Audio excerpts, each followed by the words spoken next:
Hola, hoy te vamos a hablar sobre la entrevista. Vamos a estar viendo una línea del tiempo y su evolución a lo largo de los años, pero también vamos a estar viendo su definición etimológica y una definición general.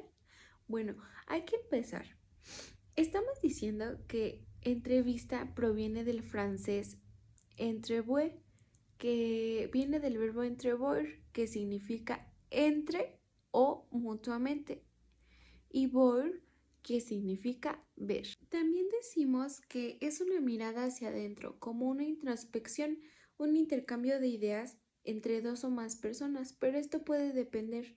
También podemos decir que puede ser una técnica para recopilar la información sobre un tema, pero esto igual se puede hacer con un cuestionario, entonces tampoco es esta la definición más acertada. La que más nos gustó es que es una conversación entre dos o más personas con un objetivo determinado. Ya después de que terminamos estas definiciones y que nos quedó un poquito claro, vamos a pasar con la línea del tiempo. Bueno, todo empezó desde China. Ellos lo utilizaban como una selección de personal para el trabajo. Ya después fue Sócrates el que la fue implementando con la mayéutica y como dato, la mayéutica es el arte de preguntar, el saber poder plantear preguntas.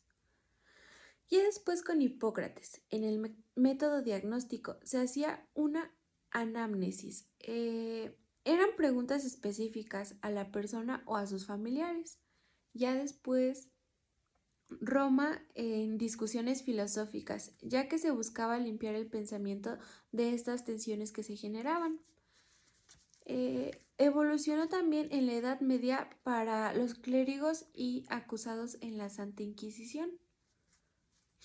En el Renacimiento, a los trabajadores para ver si podían hacer su trabajo pues de manera adecuada, a ver si estaban calificados, sí o no.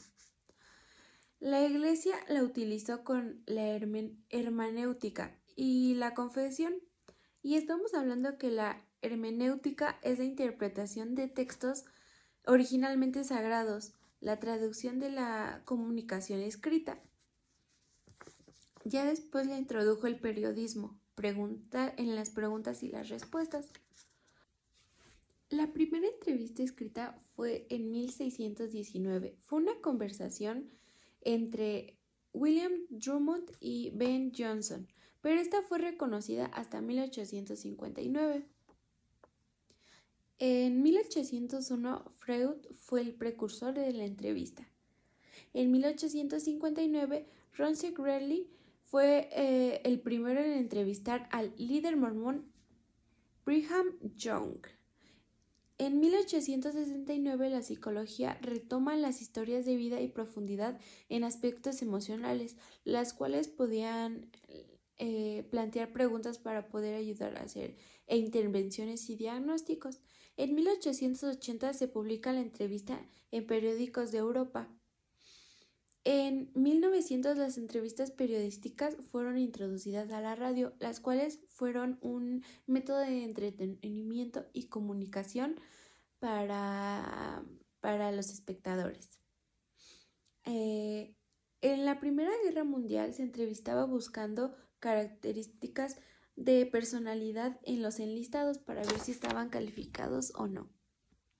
Skinner fue el que introdujo variables al entrevistador para ver cómo cambia la conducta del sujeto respecto a cómo se hagan las preguntas y cómo se dirija a él. En 1990, Robin Nielsen dice que toda entrevista debe tener una estructura que le permita la concepción del objetivo.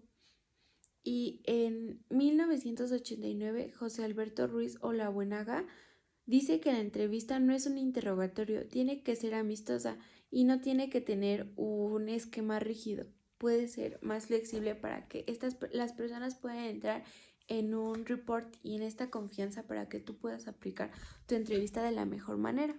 Pues hablamos que del 2010 al 2020 se incorporan herramientas digitales y las inteligencias artificiales en entrevistas estructuradas.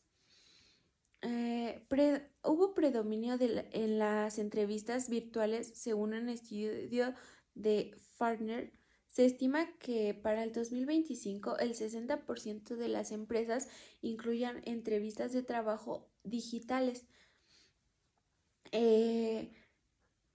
También nos habla de que en este 2025 incluirán unos escape rooms en las entrevistas, las cuales son situaciones ficticias que las personas tienen que resolver en ese momento a la hora de ser entrevistados para poder decirles si van a tener o no el trabajo.